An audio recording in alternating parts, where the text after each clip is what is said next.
You are listening to Despair by Michael Brockbank. Episode 7. The two began their trek through the dense trees while following the narrow dirt path. Riley could tell that this was a well-traveled destination, and Tessa's command of the landscape was evidence that she comes here quite often. The path itself was riddled with the occasional tree root and jutting stone. Even though it was an obvious pathway by day, it would be a treacherous trail by night. It would be incredibly easy to trip and injure oneself, especially should someone land on one of those occasional stones protruding like spears from the ground. "Your father let you come here alone?" Riley asked as the two made their way through the forest. "Not exactly, and what happened today has never happened before. Normally I have the entire pond to myself without having to share it with strangers. I do apologize for intruding. I'm somewhat lost and followed the stream." "Don't be. After all, you saved me from that riffraff." She looked back and gave Riley a smile that seemed to pierce deep into his soul. It was the most curious sensation, and gave him a moment to pause in mid-walk. Something is very different about this young woman. He quickened his pace to catch back up to her as she was making good time walking along the path. "Where are we going exactly?" Riley asked, catching his breath. She was indeed fast on her feet. "Well, this trail leads through the forest and onto the main road.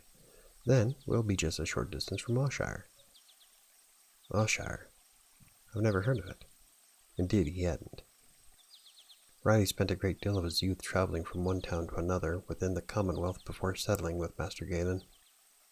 Tessa slowed her pace slightly and threw an inquisitive look back at Riley, almost like she was in disbelief. "You've never heard of Wilshire? You really aren't from around here, are you?" she asked, remaining at her slower pace. "No. In fact, I really don't even know where here is." Tessa stopped walking. She looked back into Riley's eyes as if to search for answers. "Well, you're in for a bit of a surprise, hero," she said, smiling. Turning back to the trail, she began her quick-paced march along the path. As the two continued their journey, Tessa began to describe some of the highlights of Wilshire.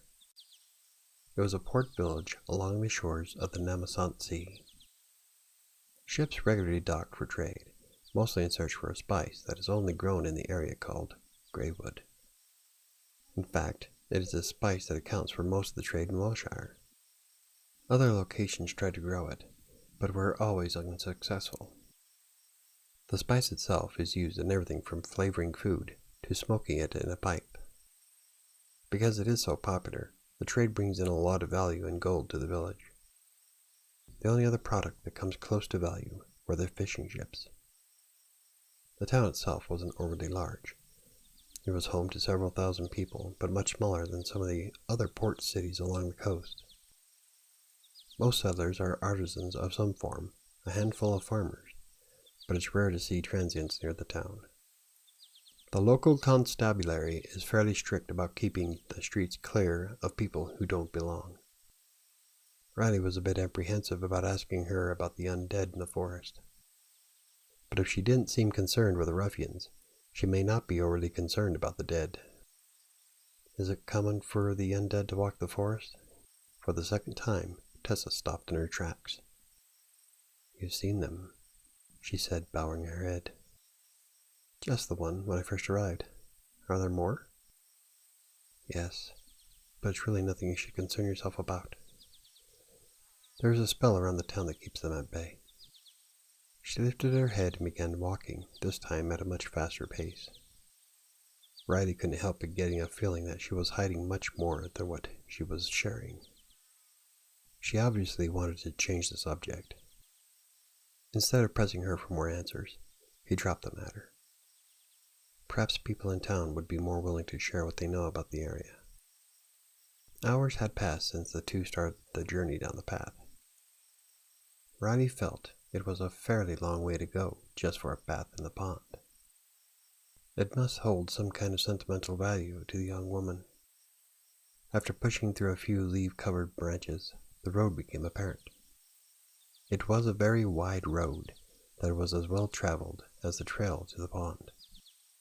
Instead of seeing wagon wheel ruts, as Riley would expect from his experiences in his homeland, the entire road was beaten down into dirt.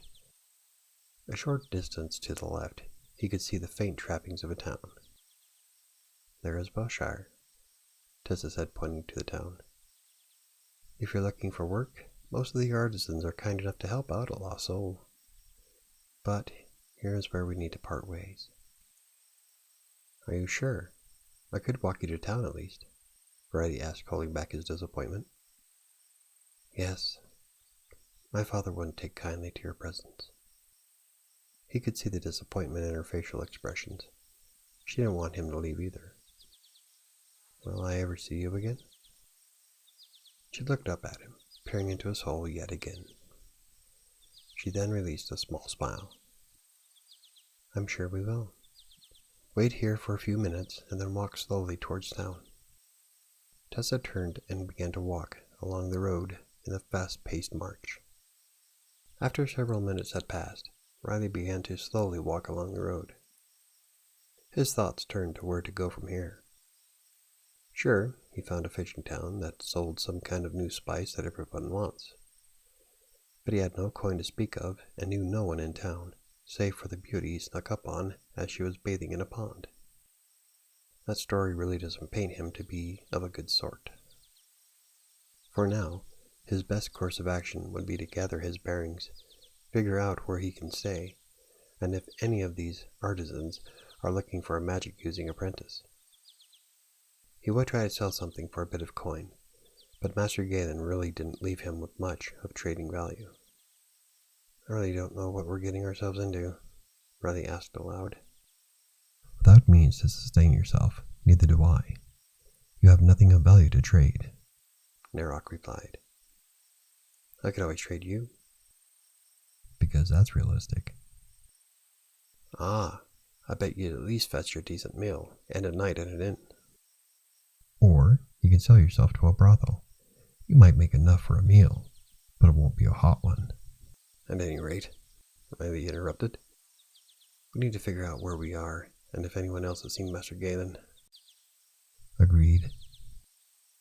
The trees on either side of the road remained just as dense as they were in the forest all the way to the town. But once he stepped foot past the tree line, a large town opened up in front of him. Tessa was right. It wasn't quite the size of some of the cities he's come across in his travels. But Welshire was much larger than just a small fishing town.